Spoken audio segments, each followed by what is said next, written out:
हम आप लोग मीराबाई तो शायद नहीं बन सकते कि विष का प्याला पिए, और कोई पिला भी नहीं रहा और हम पी भी नहीं पाएंगे। पर यह भी सत्य है, जीवन में विष सबको पीना पड़ता है। तो ये विष क्या है? कोई कोबरा सांप का विष लाके नहीं देगा हमको। ये जो जीवन की प्रतिकूलताएं हैं यही विष है, ये जो जीवन की बाधाएं हैं यही विष है, ये जो जीवन के दुख हैं यही विष है। वो किसी ने अप्रिय कह दिया, किसी ने हमारी निंदा कर दी, हमारा अनिष्ट करना चाहा, अथवा परिवार में ही किसी ने हमको कटु वचन कह दिए, यही विष है। तो मीराबाई हलाहल विष पचा सकती हैं, हम पे छोटे मोटे विष नहीं पचाए जा रहे। जरा उसने दो बात कह दी, पूरे दिन मूड ऑफ, माला की छुट्टी, भजन की छुट्टी, वही माथे में फितूर चल रहा है। उसने मुझे ऐसा कहा, उसने मुझे ऐसा कहा, उसने मुझे ऐसा कहा, मैं ऐसे कहूंगी, मैं वैसे कहूंगी। इतना सा विष भी नहीं पचा सके। मीराबाई जी की कथा सुन के मैं भी सीखूं, आप भी सीखिए मेरे भाई बहन। अपनी मां और बहन से पूछता है ये कैसे मरेगी, या तो उपाय करो या अभी तलवार ले जाकर के उसको काट डालूंगा। उदाबाई कहती हैं नहीं भाई साहब, ऐसा कभी मत करना, आप राजा हो, प्रजा विद्रोह कर सकती है, कहेंगे अपनी बड़ी भाभी को मार डाला, और लोग उसके भक्त भी हो गए हैं। कुंभ शाम के मंदिर में कितने लोग उसका कीर्तन सुनने आते हैं, ऐसे मारने से विपत्ति आ जाएगी। तो क्या करें? उदाबाई ने कहा अभी हमारे पास बहुत उपाय हैं। क्या? विष का प्याला। विष का प्याला कैसे? अरे आप बस हलाहल विष बनवाओ, एकदम जहरीले सांपों का विष तैयार करवाओ। पहले समय में भारत में फांसी की सजा नहीं होती थी, मृत्युदंड अलग अलग प्रकार से दिए जाते थे। उसमें एक प्रकार था विषपान का, अपराधी को विष पिलाया जाता था। राजा लोगों की यहां व्यवस्था थी।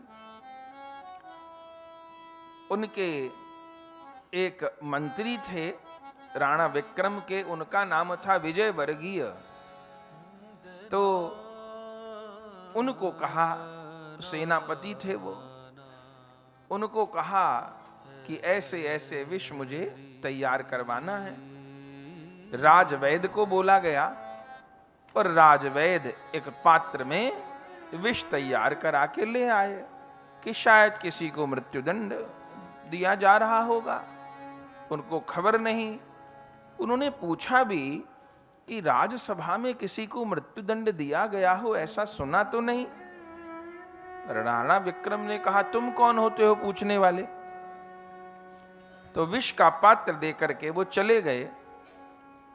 उदाबाई को राणा विक्रम ने कहा विष तो तैयार हो गया, लेकिन उसको देंगे कैसे, पिलाएंगे कैसे? वो तो कठिन बात है।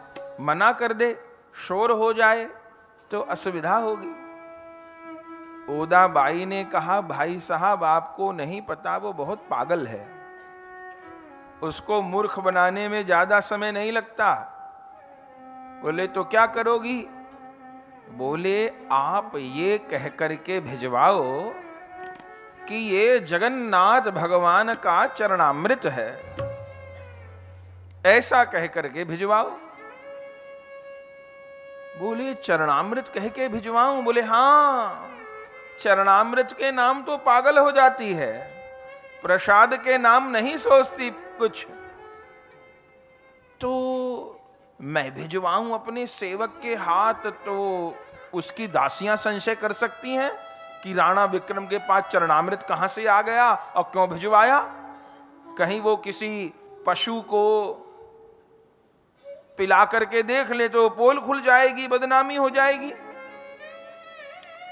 उदाबाई ने कहा पक्का काम करिए, घर परिवार से कोई नहीं लेके जाएगा, आपका कोई सेवक भी नहीं लेके जाएगा, तो राज पंडित को बुलाओ। राज पंडित आ गए। उनका नाम था दयाराम पांडे। पंडित जी ने जोहार की, राजाओं के पंडित थे। कहिए हजूर, पंडित जी, ये पात्र मीरा के महल में ले जाओ, मीरा को दे आओ। मीरा जी को दे आऊं? क्या है हजूर ये? अरे जगन्नाथ जी का चरणामृत है, और क्या है। दरबार में कोई आए थे भगत, चरणामृत लेके आए। हमने कहा हम लोग क्या जाने चरणामृत की महिमा, वो हमारी भाभी बड़ी भक्तानी है, तो उसको भेज देना चाहिए, तो आप ले जाओ। दयाराम पांडे तो जानते थे इन दुष्टों को, बोले इनके पास चरणामृत कहां से आ गया और मेरे से भिजवा रहे हैं। अब पूछ भी नहीं सकते थे कि क्यों, क्या, कैसे। उनके यहां सेवारत थे पंडित जी। आंख दिखा करके कहा उठाओ लेके जाओ। दयाराम पांडे ने वो विष का प्याला ले लिया है, ले करके चले हैं। सोचते जा रहे हैं क्या है क्या नहीं है, कहीं ये लोग कोई पाप कर्म न कर रहे हों और उस पाप कर्म में मुझे भी भागी बना रहे हों। हे ठाकुर, मैं तो नहीं जानता ये क्या है। अब मैं राजा की आज्ञा का भी उल्लंघन नहीं कर सकता। हरि स्मरण करते करते पहुंच गए मीराबाई के महल में। जैसे मीराबाई ने देखा हमारे राज पंडित आए हैं, प्रणाम किया। ब्राह्मणों का बड़ा आदर करती हैं मीराबाई। प्रणाम किया, आसन दिया, सम्मान किया और हाथ जोड़ करके कहा, आज बड़ी दया की आचार्य जी, आप तो हमारे कुल पुरोहित हैं, कहिए मेरे लिए क्या सेवा है। बड़ी बहू जी, सेवा तो कोई नहीं है, राणा जी ने आपके लिए ये भेजा है। क्या भेजा है? कहते हैं कि जगन्नाथ जी का चरणामृत है। जगन्नाथ जी का चरणामृत है तो कौन आए थे? कोई संत साधु आए थे क्या? यही मैं सोचता हूं, मैंने तो किसी संत साधु को आते देखा नहीं, और आते तो सीधा आपके यहां ही आ जाते। आपके यहां महात्माओं के आने की रोक तो नहीं है, या मेरे पास आ जाते मंदिर में तो मुझे देते, पर राणा जी को दिया, राणा जी ने आपको भिजवाया। पर मुझसे जो कहा बस मैं वही आपसे कह रहा हूं। ये कहते कहते कांपते हाथों से दयाराम पांडे ने वो प्याला आगे बढ़ा दिया। इतनी देर में चमेली और मंगला जो दासियां थी वो आ गईं और कहा, पंडित जी हाथ क्यों कांप रहे हैं आपके? बोले मुझे तो नहीं पता क्यों कांप रहे हैं, लेकिन जो था कह दिया। मुझे लग रहा है कि मुझसे कोई पाप न हो जाए। चमेली ने कहा, मैं पहले खोल कर देखूंगी। और जैसे उस आवरण को हटाया, मीराबाई लेना चाहती थी प्याला, लेकिन पहले उनकी दासी ने ले लिया। खोला तो एकदम नीला।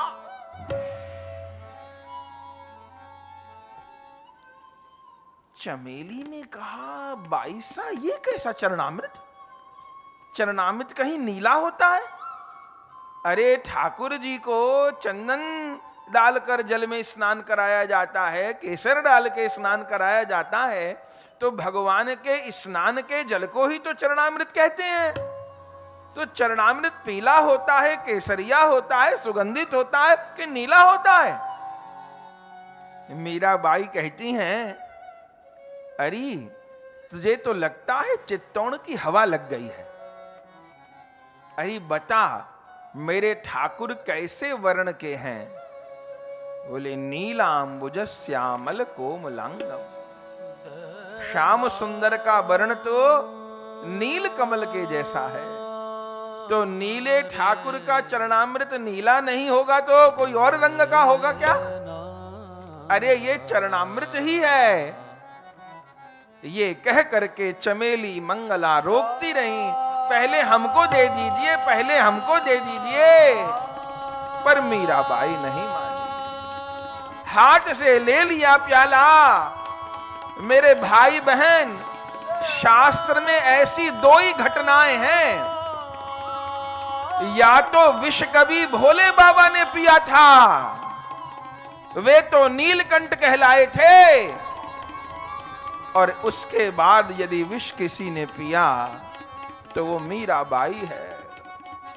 हाथ में प्याले को लिया है और श्री जगन्नाथ देव का स्मरण कर रही हैं। बहुत मन था कभी जगन्नाथ भगवान का दर्शन करूं, हाय मैं तो जा नहीं पाई। मेरे दयालु ठाकुर चरणामृत के रूप में आए हैं आज, और ये कहते ही जय गिरधर गोपाल, जय गिरधर गोपाल, जय गिरधर गोपाल।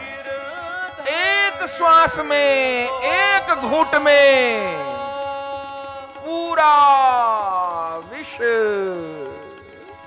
मीराबाई पी गई। अरे राम, अब तर्क से ये बात कैसे समझाई जाए? आदमी कह सकता है महाराज कैसी कथा सुनाते हो, जहर पी गई, शरीर पे प्रभाव नहीं पड़ा। होता है साहब, सब होता है।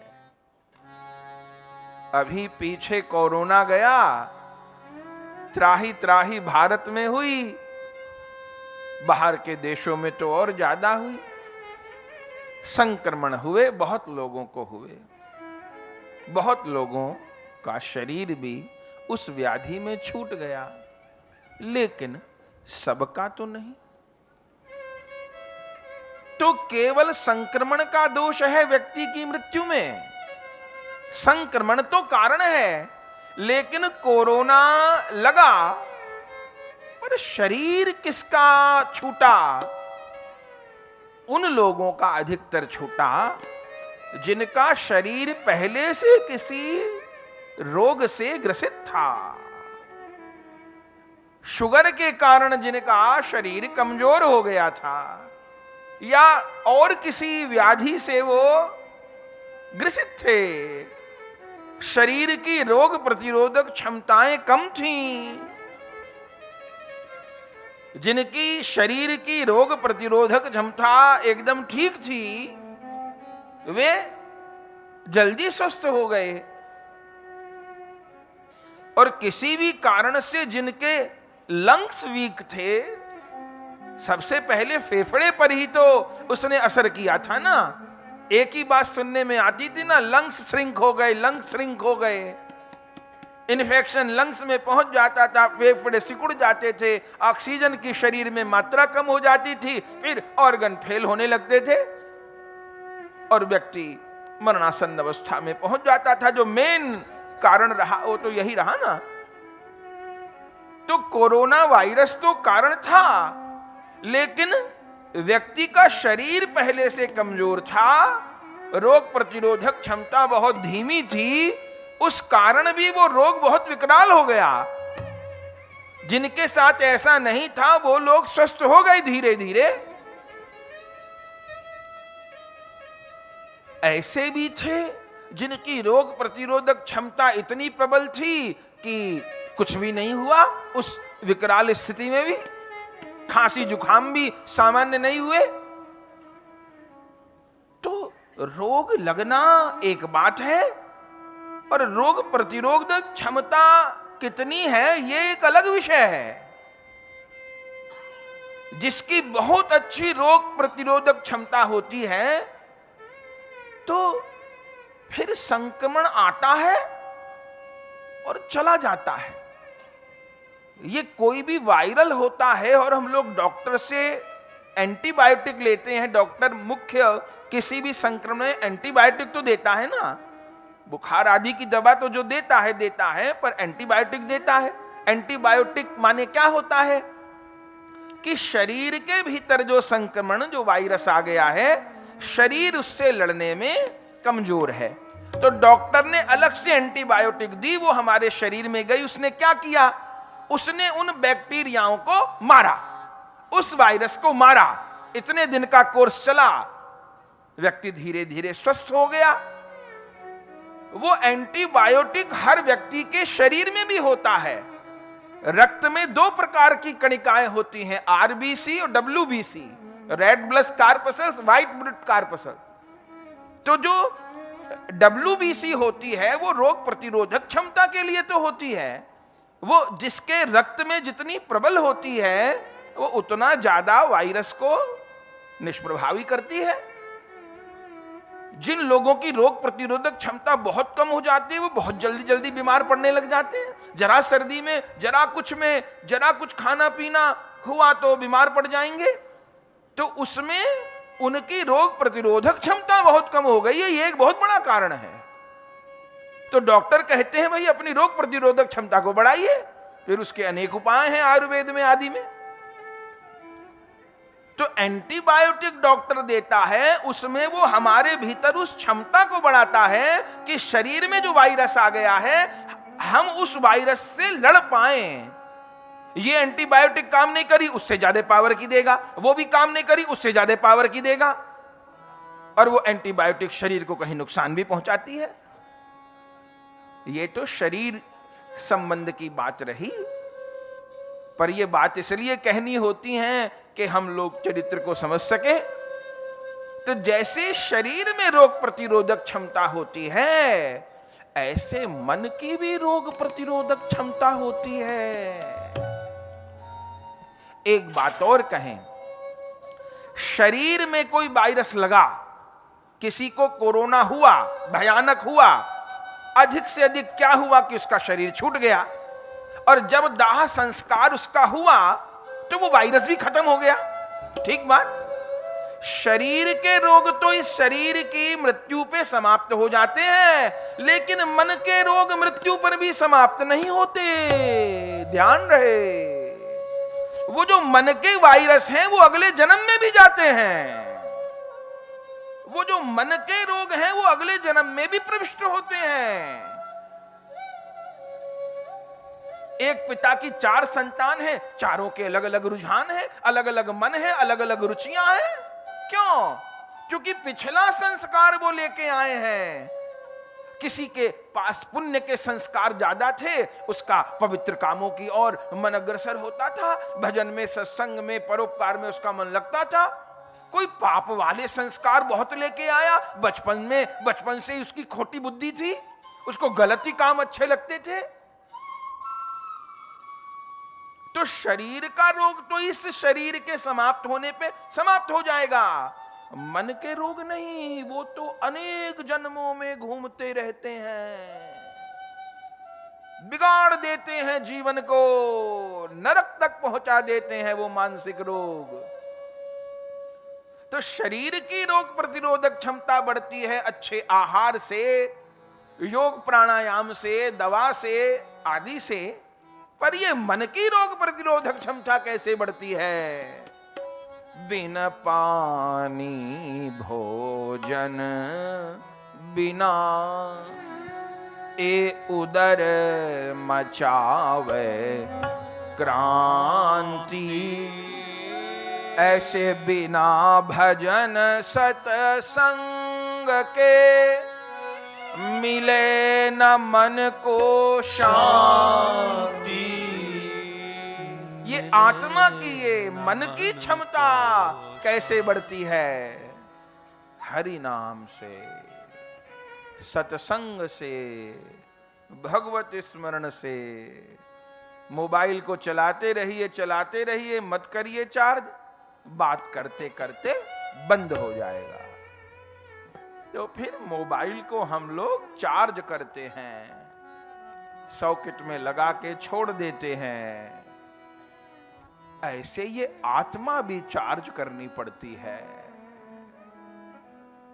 परमात्मा से जोड़ के, नाम से जोड़ के, स्मरण से जोड़ के। धीरे धीरे भीतर की रोग प्रतिरोधक क्षमता इतनी बढ़ जाती है कि क्या कहना। तो इस बात को हम कैसे समझें कि विष पिया और विष का प्रभाव नहीं हुआ? ये कोई कल्पना नहीं, कहानी नहीं, ये सत्य घटना है। हुआ क्या मीराबाई के साथ कि उनके भीतर पॉजिटिव एनर्जी इस कदर बढ़ गई, उनके भीतर कृष्ण प्रेम इस कदर बढ़ गया कि वो विष भी उनके लिए निष्प्रभावी हो गया। ये उत्तर है। दवा बहुत कड़वी थी, होठ पे लगाने पर कष्ट हो रहा था, लेकिन इतना शहद उसमें मिला दिया कि दवा भीतर तो चली गई पर कड़वाहट महसूस नहीं हुई। मीराबाई ने ऐसा कृष्ण प्रेम का, कृष्ण नाम का अमृत पिया हुआ है कि विष भी निष्प्रभावी हो गया। एक बात कह के और फिर आगे बढ़ जाते हैं। हम आप लोग मीराबाई तो शायद नहीं बन सकते कि विष का प्याला पिए और कोई पिला भी नहीं रहा और हम पी भी नहीं पाएंगे। पर यह भी सत्य है, जीवन में विष सबको पीना पड़ता है। तो ये विष क्या है? कोई कोबरा सांप का विष लाके नहीं देगा हमको। ये जो जीवन की प्रतिकूलताएं हैं यही विष है। ये जो जीवन की बाधाएं हैं यही विष है। ये जो जीवन के दुख हैं यही विष है। वो किसी ने अप्रिय कह दिया, किसी ने हमारी निंदा कर दी, हमारा अनिष्ट करना चाहा, अथवा परिवार में ही किसी ने हमको कटु वचन कह दिए, यही विष है। तो मीराबाई हलाहल विष पचा सकती हैं, हम पे छोटे मोटे विष नहीं पचाए जा रहे।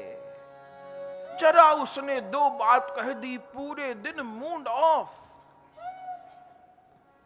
माला की छुट्टी, भजन की छुट्टी, वही माथे में फितूर चल रहा है। उसने मुझे ऐसा कहा, उसने मुझे ऐसा कहा, उसने मुझे ऐसा कहा, मैं ऐसे कहूंगी, मैं वैसे कहूंगी। इतना सा विष भी नहीं पचा सके।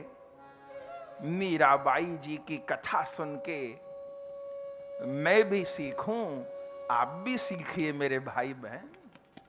मीरा जब भरा प्याला विष का पी सकती है, तो हम लोग भी अपनी जीवन की प्रतिकूलता को सह के, विरोध को सह के, इस कलयुग की तपस्या क्या है? बोले वो महात्मा पर्वत पे चले गए, वो महात्मा गुफा में चले गए, एक पैर पे खड़े हो गए, व्रत किए, तब किए। हम लोग क्या कर पाएंगे? हम लोग काहे के व्रत कर पाएंगे? सवेरे बाल भोग समय पे न मिले तो बीपी शुगर ऊपर नीचे हो जाए। बोले एक पैर पे खड़े हो गए, दो पैर पे चल रहे, वही बहुत ठीक है। तो तपस्या क्या है? प्रतिकूलताओं को सह के, विरोध को सह के भी भजन मार्ग पर लगे रहना, यही तपस्या है। और कोई एक पैर पे खड़े होने को नहीं कह रहा। उस प्रतिकूलता को सह के, हर बात को दिल तक मत पहुंचने दीजिए। जितना हो सके संसार का निर्वाह दिमाग तक करिए, दिल तक हर बात न पहुंचने दीजिए। दिल को डस्टबिन नहीं बनाना है। हर कूड़ा कचरा में अपने अंदर इकट्ठा करूं?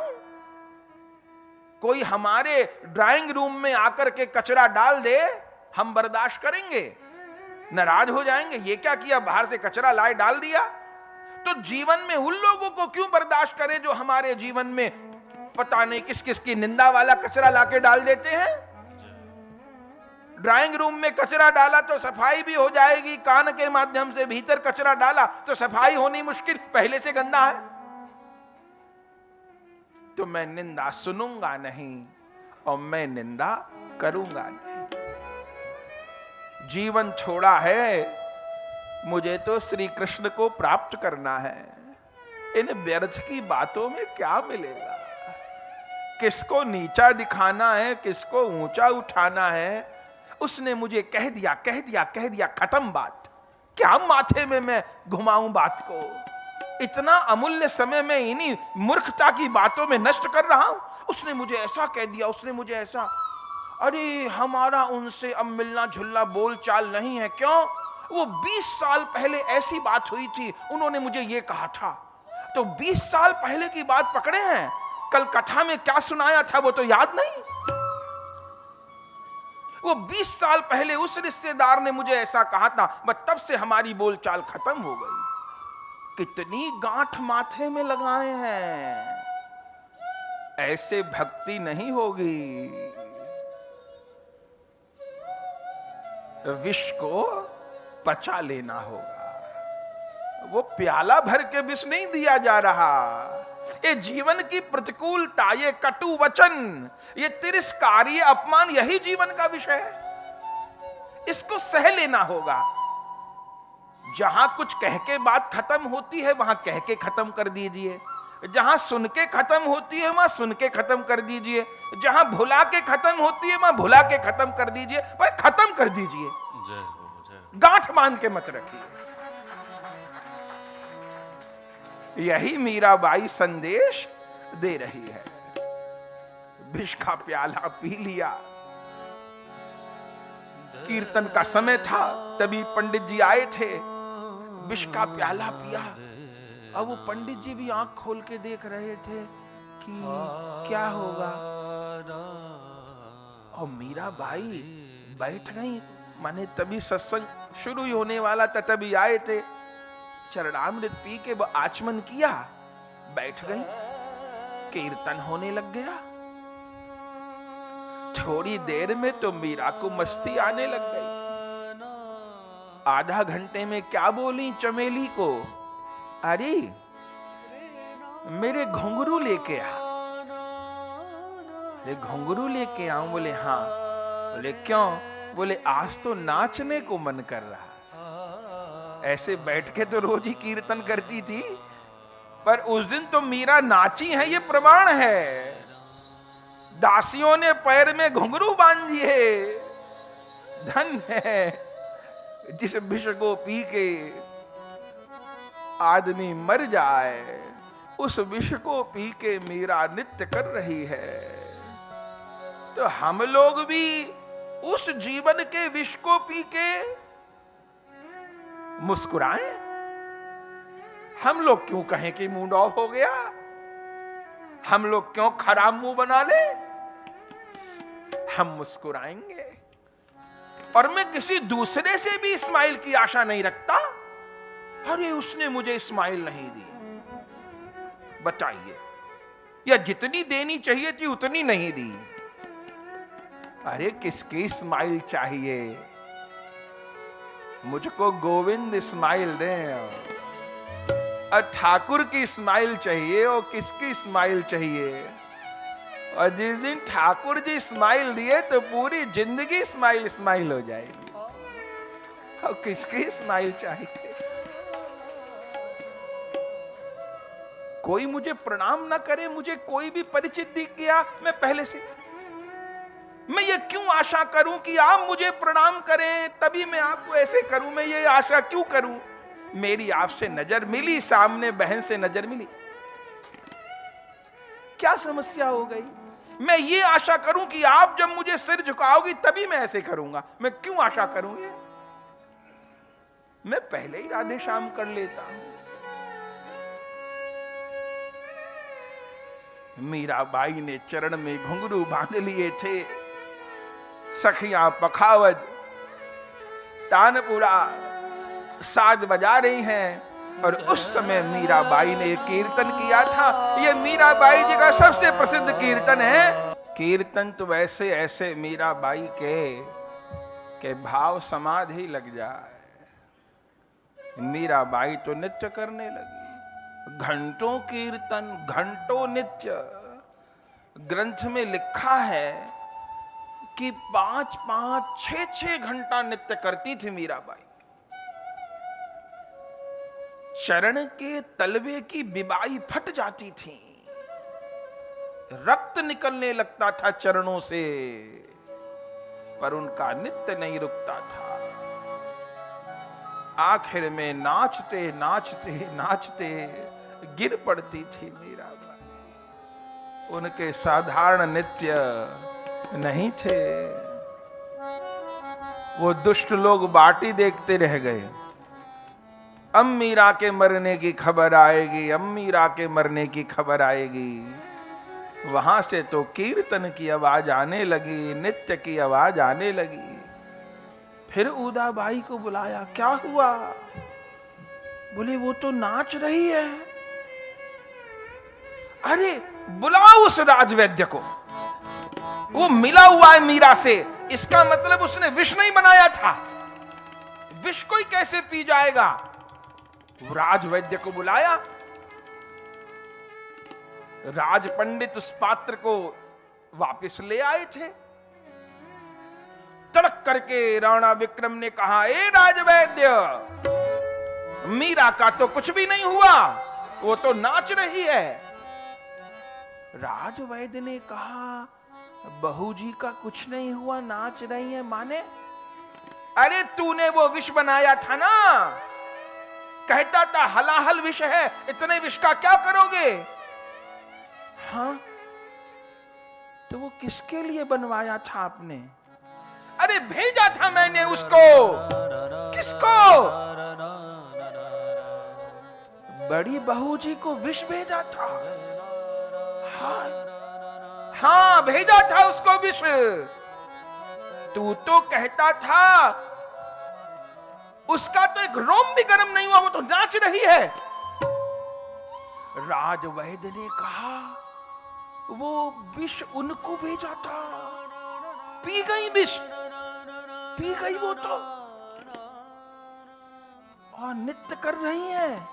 हाँ, तो मान लो वो भगवान की भक्त है।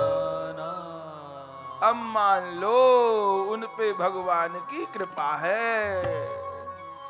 भक्त से बैर नहीं किया जाता, भक्त मत कर बैर भक्त से, मत कर भक्तन को अब अपमान, भक्त के बस में है भगवान। भक्त से बैर नहीं किया जाता। अरे कोई भक्त नहीं है, तूने विष ही नहीं बनाया था, तू बड़ा भगत है उसका। महाराज मुझे तो पता ही नहीं था कि उनके लिए भेज रहे, बोले प्राण दे देना पड़ता, मैं विष नहीं बनाता। और यदि कहते हो विष में कमी थी, इस पात्र की पैंदी में जो एक बूंद विष बचा है ना, मनुष्य तो इस एक बूंद को पचा नहीं पाएगा। उस विष के प्याले का एक घूंट यदि हाथी को भी पिला देते तो वो एक घड़ी में मर जाता। मनुष्य तो एक बूंद नहीं पचा सकेगा। फिर झूठ बोलता है तू, कहता है एक बूंद मनुष्य नहीं पचा सकता, तो तू ही पी इसको। अभी देखता हूं कि झूठ है कि सच है। राजवैद्य तो कांप गया, महाराज मुझे किस बात का दंड देते हो? मेरे में वो भक्ति नहीं है मीरा के जैसी, मैं नहीं बचा सकूंगा। झूठ बोलता है, अगर विष तूने बनाया था तो पी के दिखा इसको। नहीं सहन कर पाऊंगा। नहीं, या तो इस बच्चे एक बूंद विष को पी और न तलवार से तुझे काट डालूंगा। राजवैद्य सोचने लगे, ये क्या हुआ? अरे ठीक ही तो है, मुझे साथ ही साथ दंड मिल गया। भले मुझे नहीं पता था, पर मैं इस पाप में भागीदार तो हो गया। मैं भागीदार हो गया इस पाप में। अब इस पापी की तलवार से मरूं, उससे तो अच्छा है मीराबाई ने जिस पात्र में मुख लगाया है, उनके इस शेष विष को पी के ही मर जाओ। ठीक है, दंड मुझे मिलेगा।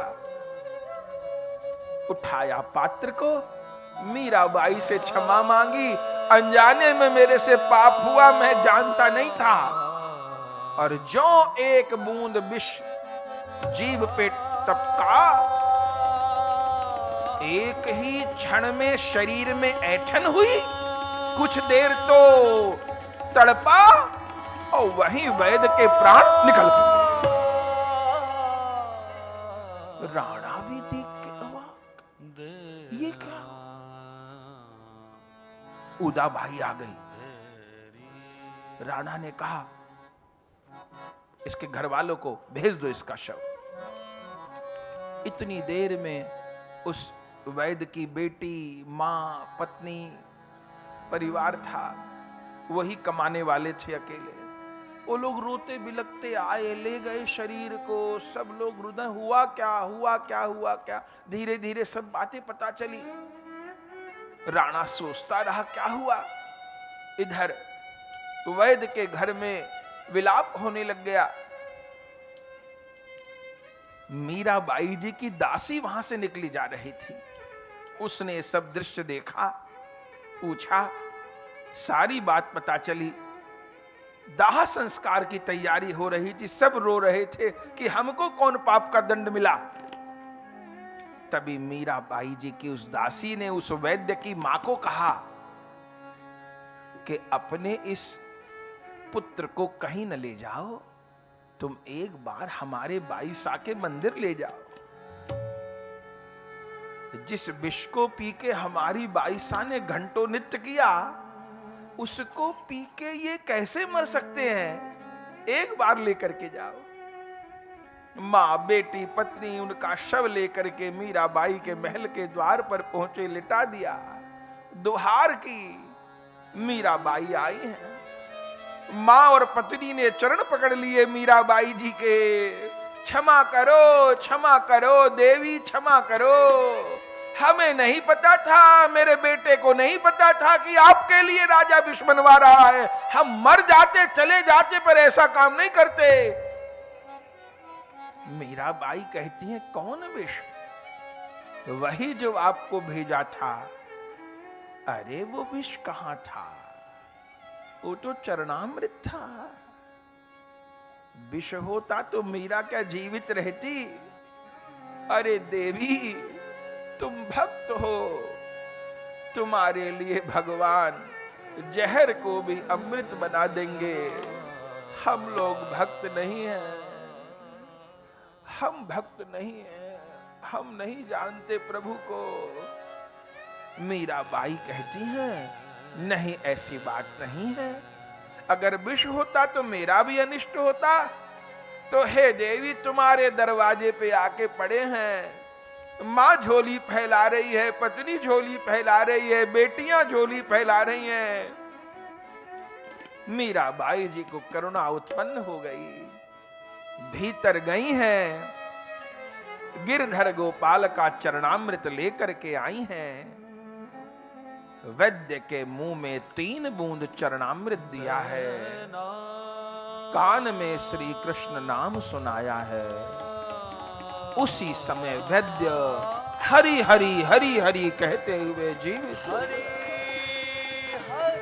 हरे राम। सब परिवार के लोग मीराबाई के चरणों में पड़ गए। मीराबाई की जय हो, मीराबाई की जय हो, बड़ी बहू जी की जय हो, महारानी की जय हो। मीराबाई कहे, मेरी जय नहीं, गिरधर गोपाल की जय कहो, गिरधर गोपाल की जय कहो। हमारे मृत पुरुष को जीवित कर दिया। मीराबाई ने कहा, अब ये जो जीवन है ये गिरधर गोपाल का दिया हुआ है। अब ध्यान रखना, ये शेष जीवन भगवान के स्मरण में बीते। अब उन्हीं की दी हुई जिंदगी है, अपनी जिंदगी नहीं है। उन्हीं का नाम स्मरण करते जीवन बीते। ले आई हैं। फिर राणा विक्रम को पता चला। फिर उदाबाई आई, मंत्रणा कर रहे हैं। राणा विक्रम कह रहा है, वो राजवेद मिला हुआ था मीरा से, उसने विष बनाया ही नहीं। यदि विष बनाया होता तो मीरा भी मरती और वो भी मरता। न मीरा मरी न वो मरा। वो राजवैद परिवार तो चित्तौड़गढ़ ही छोड़ के चला गया। इन पापियों के नौकरी नहीं करनी हमको। दुष्ट लोग फिर मंत्रणा करते रहे। फिर उदाबाई हांडी रानी बैठी। अब क्या किया जाए? राणा विक्रम कहता है, बहन, अपने तो सारे उपाय निष्फल हो जा रहे हैं। उदाबाई कहती हैं, मुझे समझ नहीं आ रहा ये मीरा का चमत्कार है कि राजवैद्य उससे मिला हुआ था, विष तो अपना प्रभाव छोड़ता ही है, तो क्या करें अब? ये विष वाला उपाय एक बार और करो। अरे अब कैसे करें? अब तो दासियां देने ही नहीं देंगी, दोबारा थोड़ो जहर भेज देंगे कि चरणामृत है, ना वो पिएगी और ना वो पीने देंगी। अब प्याले में विष न भेजो, अब तो विषधर नाग भेजेंगे। नाग, विषधर नाग कैसे भेजेंगे? नाग ऐसा तो नहीं कि उसको रास्ता दिखा दें, नाग तो कहीं भी जा सकता है। अरे सब उपाय बता दूंगी, मैंने कहा ना उसको पागल बनाना बहुत आसान है। विषधर नाग मंगवाओ और उनको एक पिटारी में बंद करो। फिर क्या करूं? फिर उसकी किसी दासी को बुलाएंगे और ये कह के भेजेंगे कि गंडकी नदी से शालिग्राम आए हैं।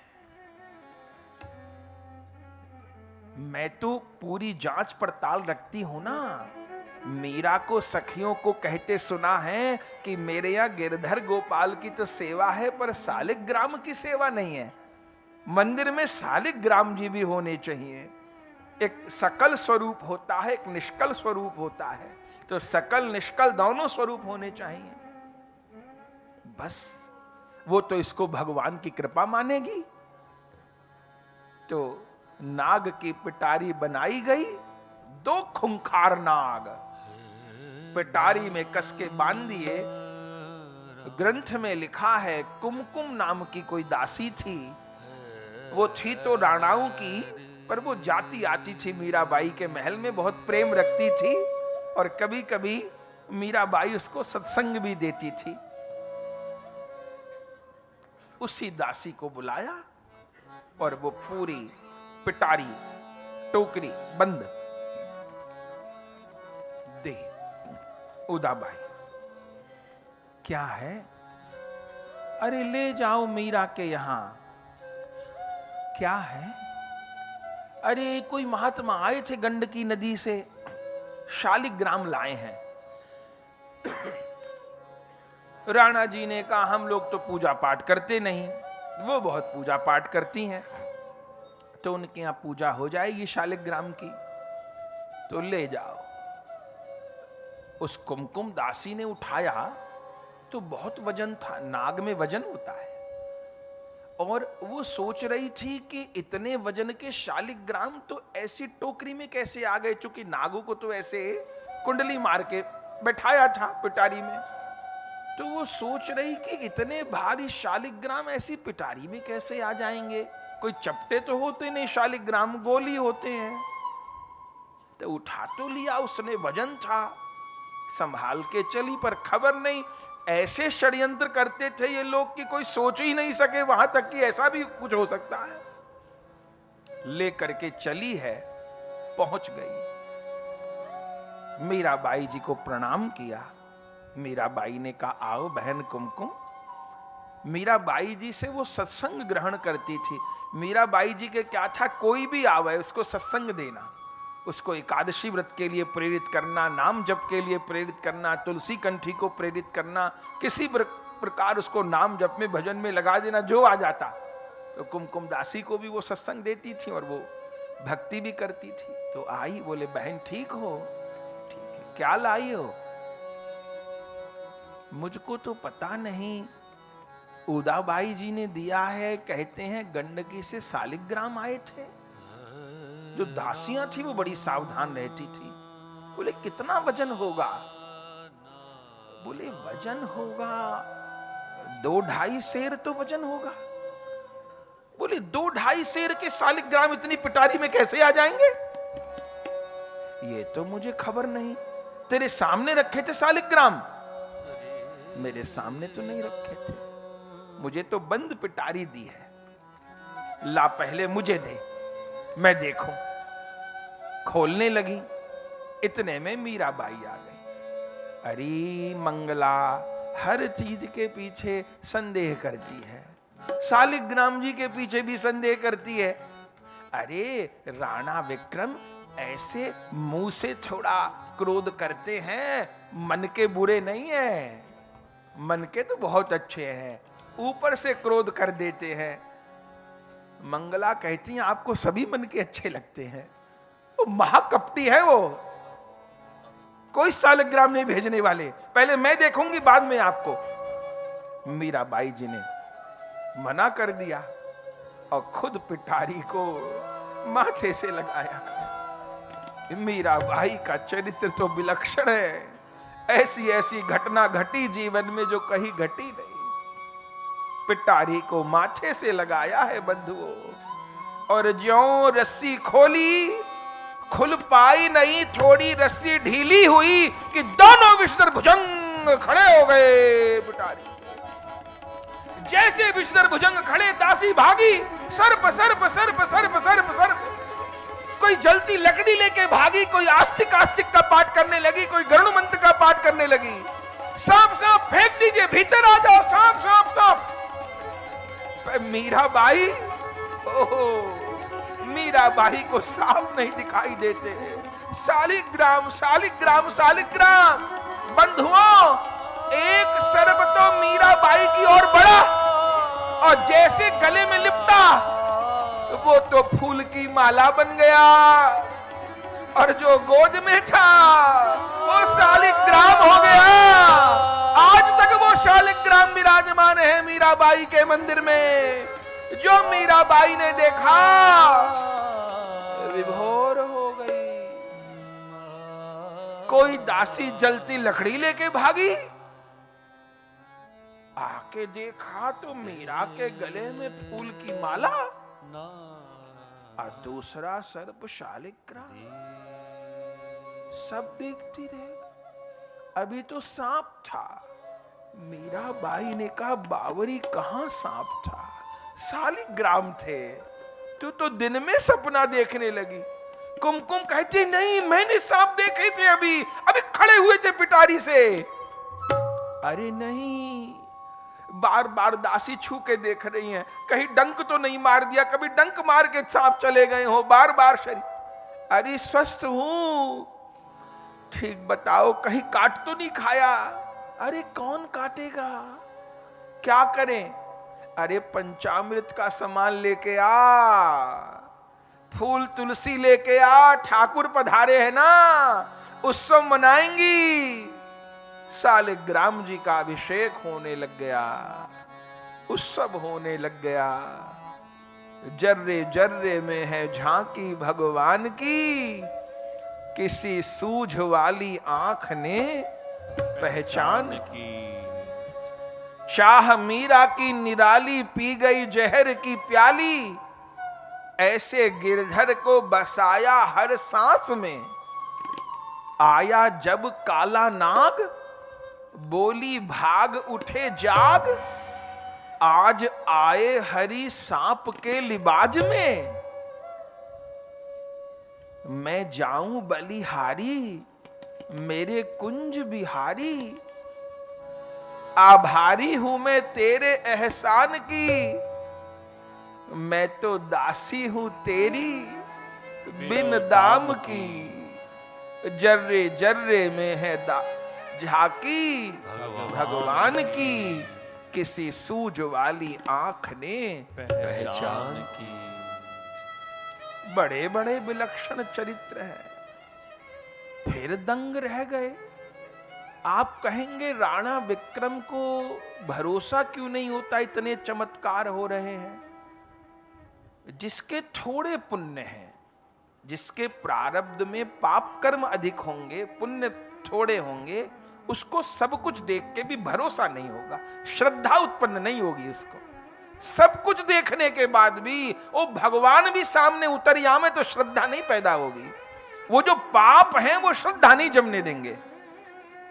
तो लीला तो उन्हीं के आगे हो रही है, पर श्रद्धा नहीं उत्पन्न हो रही। फिर दुष्ट लोग मंत्रणा कर रहे हैं। अब क्या करें, सारे उपाय निष्फल हो गए। उदाबाई ने कहा, भाई साहब एक काम करो,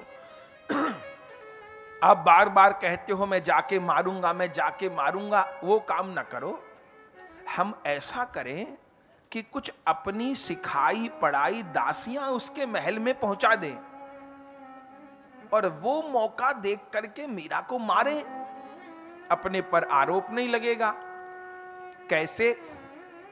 तो 4 दासी, ग्रंथ में लिखा है, गुलाब, राबड़ी, राजूड़ी, ऐसे करके 4 दासी थी। उनको भेजा, क्या कह के कि उनके महल में सेवा बहुत है, संत महंत आते हैं, उत्सव कीर्तन होते हैं। तो राणा जी ने कहा सेविकाओं की कमी रहती होगी तो 4 दासी हमारी तरफ से रखी जाए। फिर जो उनकी अपनी निजी सेविकाएं थी, उन्होंने कहा मीरा जी को लौटाल दो, इनको हम नहीं रखेंगी। मीरा जी ने कहा, रे भेजा है, कैसे लौटाल दें, ये क्या बुरा करेंगी? अरे कोई भरोसा नहीं उनका। मीरा जी ने कहा, अरे रहने दे, कोई बात नहीं, क्या करेंगे, तुम सब तो हो यहां पे। मंगला ने कहा, बाईसा हम इनको भीतर तो नहीं आने देंगी, बाहर का कोई काम हो वो करा लो, माने बाहर का झाड़ू पोछा बिछाई ये काम भीतर नहीं आने देंगी। मीराबाई जी ने कहा चलो ठीक है। तो बाहर का झाड़ू पोछा सफाई सजावट ये सब काम करती थी, पर वो लोग बाट देखती कि भीतर पहुंचे। एक दिन तो बोली ये दुष्ट दासी कि हमको कभी रसोई में सेवा मिलेगी क्या? वो चाहती थी रसोई में कुछ गड़बड़ करे। मंगला ने कहा बिल्कुल नहीं मिलेगी, अपने यहाँ केवल वैष्णव रसोई में जाए, अवैष्णव नहीं जाए रसोई में। अच्छा, तो मीरा जी आपके कक्ष की कोई सेवा मिल जाए? बोले बिल्कुल नहीं मिलेगी, वहां हम हैं, हमें किसी की जरूरत नहीं। वो बार बार बाट देखती थी। अब मीराबाई भोली भाली, एक दिन उनकी कोई दासी सेवा से बाहर हुई और मीराबाई जी की जो शैया, माने रात को सोती थी, तो पहले क्या होता था कि जो सोने के बिस्तर होते थे वो पूरे दिन नहीं बिछे रहते थे, उनको बासी मानते थे। तो वो सोने के बिस्तर जो होते थे वो सोते ही समय बिछते थे, बाकी जहां बैठना उठना होता था वो दिन के ताजे बिस्तर होते थे, 2 रखे जाते थे। तो रात को शैया लगती थी मीराबाई की, तो मौका था, मीराबाई जी से कहा मैं लगा देती हूँ। मीराबाई जी ने कहा, फिर मंगला ने रोका और मीराबाई जी ने कहा अरे बिस्तर लगाने को कह रही है, क्यों इतना संदेह करती हो? पर वो तो सिखाई पढ़ाई थी। क्या किया उन्होंने कि मीराबाई जी का गद्दा लगाया जैसे रोज लगता था, और चादर बिछनी थी उसके ऊपर, तो चादर के नीचे कांच का चूरा बिछा दिया और वो कांच का चूरा भी विष बुझा, विष में भिगो करके कांच का चूरा, कि कांच के मीराबाई जी को होश रहता नहीं था अपने शरीर का, वो तो भाव समाधि में चली जाती। तो कांच के चूरे से कहीं शरीर में घाव होगा, कट होगा और वहां से विष उनके भीतर चला जाएगा, तो यही उपाय कर रही थी। तो कांच का चूरा बिछा दिया, उसके ऊपर चादर बिछा दी और फिर फूल वूल लगा दिए चारों ओर। क्योंकि मीराबाई जी के चरित्र में लिखा है, हम लोग ऐसा नहीं कर सकते, पर उनकी तो भावना दूसरी। ठाकुर जी को संग लेके सोती थी मीराबाई, अपनी शैया पे ही गिरधर गोपाल को। हम आप ऐसा नहीं कर सकते। मीराबाई जिस स्थिति में है तो उनको भगवान प्रेरणा दिए होंगे ऐसी, तो वो अपने संग ही लेके ठाकुर जी को सोती थी। तो इसलिए शैया लगती थी रोज, सुंदर फूल वूल लगते थे। वो करके चली गई ये पाप। मीराबाई को खबर नहीं, ठाकुर जी को सुलाया और वो भी आकर के लेट गए, खबर ही नहीं। रात भर विश्राम किया, सवेरे उठी, ठाकुर जी के उत्थापन हो गए। स्नान करने को चली गई मीराबाई, पीछे दासी मंगला आई शैया संभालने को, बासी जो सेज है वो संभाली जाएगी। जैसे शैया समेट लगी तो कांच का चूरा नीचे गिरा। चारों ओर कांच की किरस तो पड़ी थी।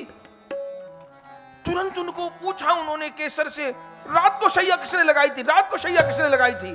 बोले वो राबूड़ी आई थी, उसने लगाई थी। तुरंत भाग कर बाईसा कहां है, बाईसा कहां है? चूंकि उनको होश ही नहीं रहता था। मीराबाई की स्थिति ये हो गई थी कि उनको कहीं चोट लग गई, उनको पता ही नहीं पड़ेगा चोट लग गई। वो वस्तु गर्म है ये नहीं पता पड़ेगा, तो पहले चेक करके दी जाती। उनको पता ही नहीं कि दूध कितना गर्म है, पानी कितना गर्म है, कि ठंडा है, कि नमक कम रह गया, कि मीठा कम रह गया। वो ऐसे प्रेम में खोई के उनको नमक, मीठा, गर्म, ठंडा का भान ही नहीं रहता था। तुरंत दासी गई, स्नान कर रही थी मीराबाई, दरवाजा खोलिए, दरवाजा खोलिए, दरवाजा। मीराबाई ने कहा क्या हुआ? बोले नहीं, दरवाजा खोलिए। खोल दिया और पूरी कमर जाकर के मीराबाई जी के ऐसे टटोलने लगी कि कहीं कोई कांच तो नहीं लग गया पीठ पे। देखा तो कुछ नहीं था। क्या कर रही है ये? मैं आपको बार बार रोकती हूं, उसको आपने सेवा दी, आपके शैया पे कांच बिछा रखा था। अरे कैसी बात करती है तू? रात को कांच बिछा होता तो चुभता नहीं क्या मुझे? कल तो बहुत सुखमय नींद आई, गिरधर ने इतनी लीला की मैं कुछ कह नहीं सकती। स्नान करके मीराबाई आई है और जो शैया की चादर हटाई तो नीचे तो पुष्प बिछे हुए थे, नीचे तो फूल बिछे हुए थे। वो घात भी चली गई। फिर धीरे धीरे करके समय बीता। ये चार दासी जो आई थी वो रात को भी नहीं सोती थी। एक बार रात को जासूसी कर रही थी, सोने का नाटक करती थी। उसके बाद सबके सोने के बाद घूमती रहती थी चारों ओर। मीरा जी के भवन में तो अंदर से सांकर लग जाती थी, रहने नहीं देती थी अंदर दासियां। रात में सब सो जाते थे। रात में ये आई ये देखने के लिए कि दरवाजा खुला होए तो कुछ नुकसान पहुंचाए। सांकर लगी थी, लेकिन अंदर से बोलने की आवाज आ रही थी। किसके बोलने की आवाज आ रही थी? मीराबाई और गिरधर गोपाल की। क्या बात होती थी? ठाकुर जी के साथ चौसर खेलती थी मीराबाई। प्रत्यक्ष गादी लगती थी, एक और गिरधर गोपाल को बिठाती थी, एक और खुद बैठती थी। ठाकुर जी कहते थे चौसर खेलूंगा, तो जो कहे वो करती थी। तो चौसर में कुछ बाजी लगती है तो मीराबाई क्या बाजी लगाती थी जानते हैं? उनका बड़ा प्रसिद्ध दोहा है। क्या कहती मीराबाई? चौसर खेलू पिया संग, चौसर खेलू पिया संग, बाजी राखूं जी, बाजी राखूं जी, हारी तो मैं पिया की, हारी तो मैं पिया की, और जीती तो मेरो पिया, जीती तो मेरो पी। चौसर खेल रही हूं अपने प्रभु के साथ में। बोले बाजी पे क्या रखा है? बोले अपने आप को रखा है। बोले निर्णय क्या होगा? बोले मीरा यदि हार गई तो वो श्याम सुंदर की, और मीरा यदि जीत गई तो श्याम सुंदर मीरा के। मैं हार गई तो मैं पिया की, और मैं जीत गई तो पिया मेरे। इस खेल में तो कहीं हानि नहीं है, कहीं घाटा ही नहीं है। ऐसा खेल कोई खेल है प्रभु के साथ में? तो मीरा चौसर खेलती थी और ठाकुर जी प्रत्यक्ष विराजते थे चौसर में। रात 12-12, 1-1, 2-2 बजे तक प्रभु जगाते उनको। कभी कहते हलवा खाऊंगा, तो पता चला रात को 1 बजे वो नहा के हलवा बना के ला रहे। कभी कहते फिर दूध पीऊंगा, कभी कोई मिठाई मांगते तो फिर रात की सब सेवा वो खुद ही करती थी। फिर अपने हाथ से नहीं खाऊंगा, तेरे हाथ से पाऊंगा। तो फिर मिन्नत कर करके प्रभु को पवाना। ओ भक्त भगवान का खेल तो कौन जाने। तो यही सब बात हो रही थी, इन दासियों ने सुन ली। मीरा जी की आवाज सुनी और किसी पुरुष का स्वर आया, चौंक गई।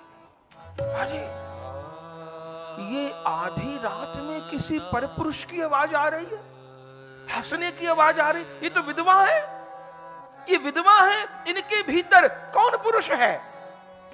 हरे राम, ऐसा तो नहीं लगता था कि इनका जीवन ऐसा है।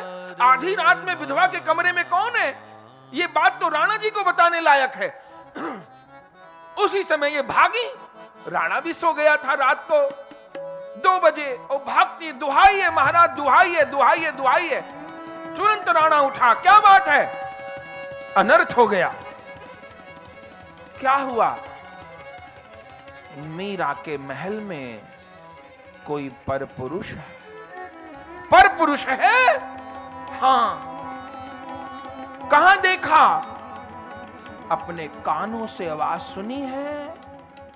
वो किसी पुरुष से हंस हंस के बात कर रही है। अरे राणा आग बबूला हो गया। और उसी समय सोते सोते सोने के वस्त्र में ही कटार तलवार लेकर के चला। आज रंगे हाथ पकड़ूंगा। मैं पहले से जानता था और दुष्चरित्र है, वो उल्टा है। आज उसको उसके यार के साथ में मारूंगा। पतिव्रता बनती थी, भक्त बनती थी, पापनी। तलवार लेकर के और बाहर जो चीखा जाकर के, दासियां जाग गई। क्या हुआ, क्या हुआ, क्या हुआ? चीख रहे, खोल दरवाजा, खोल दरवाजा, खोल दरवाजा। मीराबाई को खबर ही नहीं, मीराबाई तो मगन हो रही थी। खोल दरवाजा, खोल दरवाजा, खोल दरवाजा। मीराबाई को होश नहीं। बार बार पीटा दरवाजा, नहीं खोला। ये लात मारी दरवाजे के ऊपर। बहुत शक्तिशाली था राणा। दरवाजा टूट गया और भीतर चला गया। जैसे भीतर गया, भगवान तो अंतर्धान मूर्ति रूप में विराज गए।